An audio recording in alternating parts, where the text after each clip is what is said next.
What's up, guys? Welcome back to another Ginger Auto video. We are here working on the International again. We're going to be getting this rear end put on, so stay tuned.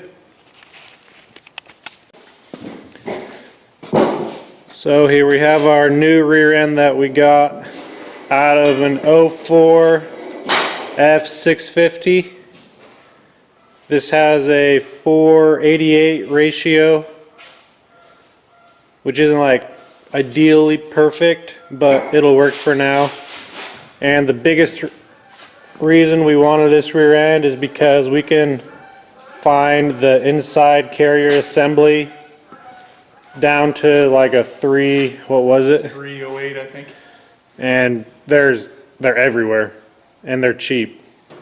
And with ours, for one, it's a 2-speed, which we don't want, but it is like impossible to find carrier assemblies, and I don't think they even make a single speed setup that's even down to the ratios that we want.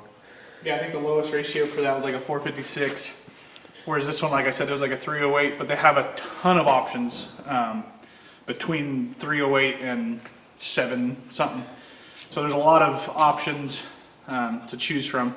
We wouldn't do 308 because that's just really low, but so we could find like a 390 or 373 if we want. But we're gonna put this on and just kind of see what it does even with 488, because it might be just fine. Because right now we're just using that calculation and we don't know if that's exactly correct or what. So we're gonna use this one, see what we can do speeds wise, and we may think, hey, this works fine, or I want to lower it down to, you know, lower just a little bit lower. So we'll see. Yep. And one thing that we ran into when we first got it is, since this is a newer truck, it has a different way that it's centered on the hub. It's kind of hard to tell, but can't really tell, but these lug nuts are smaller than the lug nut holes in this wheel. And so we can't like use these wheels, which we're not going to anyways, but we were thinking that we wouldn't even be able to mount them because of the different setup, but it still centers on the hub like it should, and then we just have lug nuts holding it on there, so at least we can wheel it around and move it around, because we were bummed at first because we thought we were going to have a matching set of wheels to even mount it, but that's not the case. So now we're able to at least mount the rear end and we can move the truck around, which if we weren't able to do that, we were going to be kind of in a bind till we can buy wheels. But since we were able to at least get them mounted on there, yeah, we're going to mount this rear end. So that's what we're going to be doing today. So let's get going.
Well, we got the leaf springs back on.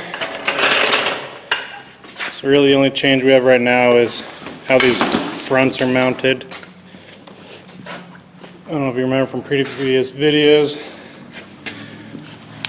chopped out the rivets, and then we're just moving these up.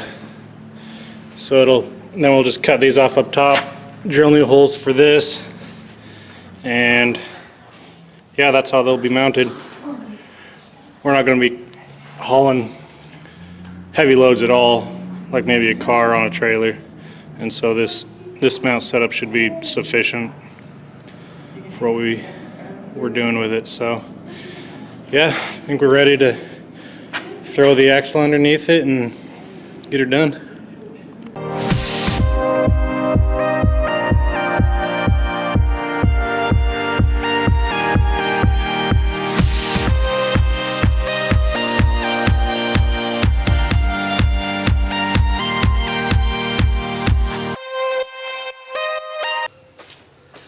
This segment is brought to you by Dad Life.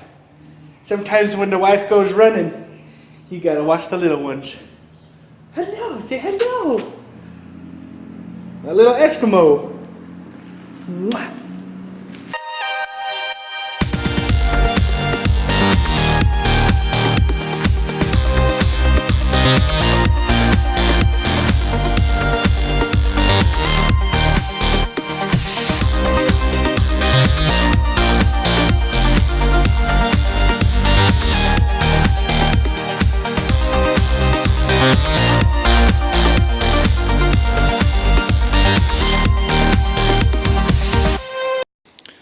So we have it dropped on to where it's going to be.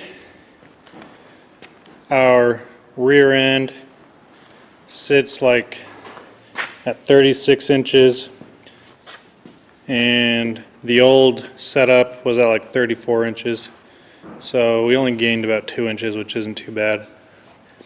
And what we're probably planning on doing is taking out all but 3 of those leaf springs, because we don't need as many. And right now you can jump on this rear end and it doesn't move, it's so stiff, and we don't want it that stiff. So, and then yeah, we'll be able to probably take about, with lower profile tires, we'll be able to take about 5 inches of tire off. So between that and the 2 inches we'll drop with the leaf springs, that'll drop our frame down about 7 inches, which puts it about here, which would be the top of the frame. So I think that would be a good ride height. But for now, we can't put our U-bolts on because they're too long, unless we put all the old override spring system back on, and we can't do that unless we take this off.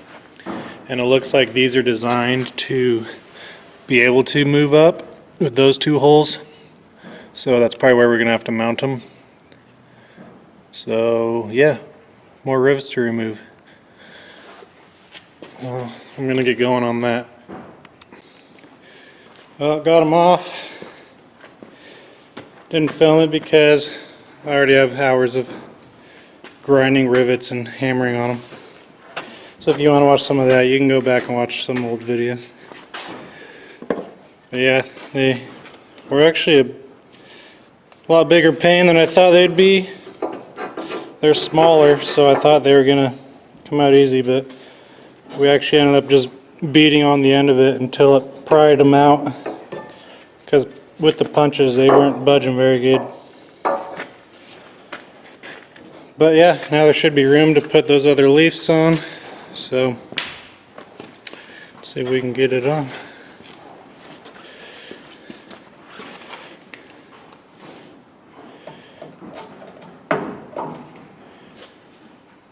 Like so. And this goes on top.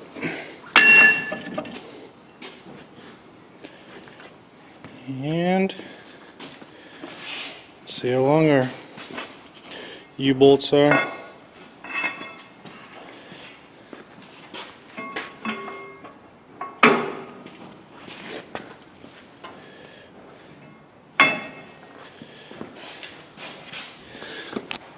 I think we should be able to do it. We'll clean up those threads so go on good, but yeah, those are some thick boys for the bottom brackets. That's a good 2 inches right there. So yeah, we should be good. Sweet. Let's get those on and we can tighten it down and call it a day.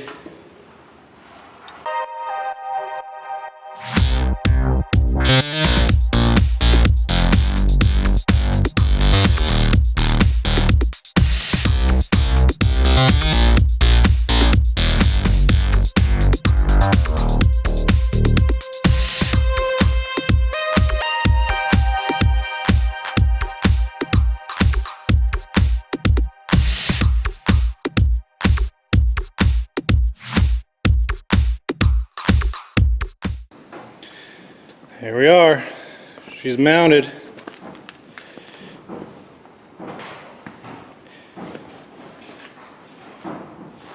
Everything went pretty smooth. Have to cut those in the future. But yeah, not too shabby. I love how wide it is. I know it just looks super wide because it's only single tires on it. It'd almost be cool to run it that way. But yeah, finally after a few rear ends, we finally found one that works. So I think we're gonna call it a day though. Think what we want to do next. Well guys, thank you for watching. We're excited to finally have a rear end on that will work for us. Next step, I think we're gonna buy the front end off the same truck that we got this rear end off of, just because it will have the matching pilot lug nuts. So that way we don't have to buy 2 different types of wheels for the different front end that we would have. So I think we're gonna run up and get that. We also are going to raise the engine mounts, because as of now, if we try and lower the front end, the front axle is going to hit on the oil pan. So we're going to have to raise the engine a few inches. So that's something we need to do. We still need a flywheel, clutch, and drive shaft, and then it'll be ready to roll. Yeah, the drivetrain will be done. So yeah, that's probably what we're gonna try and do in the next few videos, depending on how fast we can get that front end. We might do some cab work. Yeah, we'll just have to see how fast we can get that front end. So And we need money. yeah, we need money. That's the biggest problem. But we'll figure it out. So I'd like to thank everyone who is watching the videos and keeping up with it. It means a lot to us. If you haven't subscribed already, please do so and give the video a thumbs up. That helps us a lot, and we'll catch you in the next video. Peace.